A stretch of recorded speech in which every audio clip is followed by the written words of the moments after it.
नमस्कार सबैजनालाई स्वागत छ मेरो पहिलो भ्लगमा। आज हामी परिवारसँगै गर्मी छल्नको लागि प्रकृतिसँग रमाउन निस्किएका छौँ। आजको दिन कसरी बित्छ सँगै हेरौँ है त। यहाँको वातावरण कति शान्त र रमाइलो छ। यो पानीमा चाहिँ मन नै आनन्दित हुने रहेछ। पौडी खेल्दा अब चाहिँ बाबु चाहिँ पौडी खेलिरहेको छ, पानीसँग रमाइरहेको छ गर्मीमा। अनि पौडी मात्रै होइन, यहाँ त गेम पनि खेल्न लाग्यौँ हामी पौडी गर्दा गर्दै। त्यो ढुङ्गाको चाङ लगाएर त्यसलाई कसले ढलाउने भन्दाखेरि बाबुले हानिसक्यो।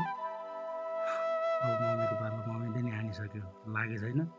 मेरो पालो मैले चाहिँ ढलाएँ। पहिलो गेम चाहिँ म आफैले जितेँ।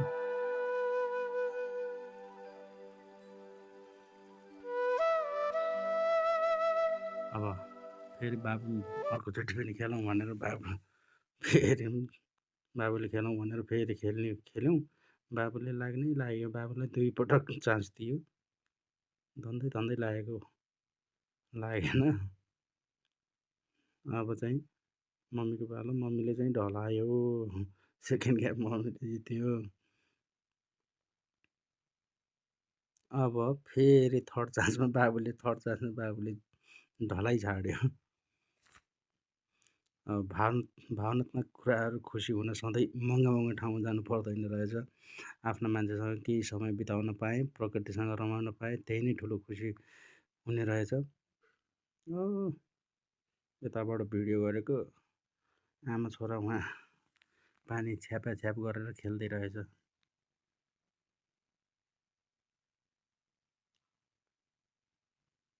बिचमा चाहिँ खोलाले बगाउँछ भनेर आमा छोरा चाहिँ अलि पारी चाहिँ खेल्दैछ। आजको दिन परिवारसँग निकै रमाइलो भयो। मेरो पहिलो भ्लग भएकोले केही कमी कमजोरी भए माफ गर्नुहोला। फेरि अर्को भ्लगमा फेरि भेटौँला। धन्यवाद।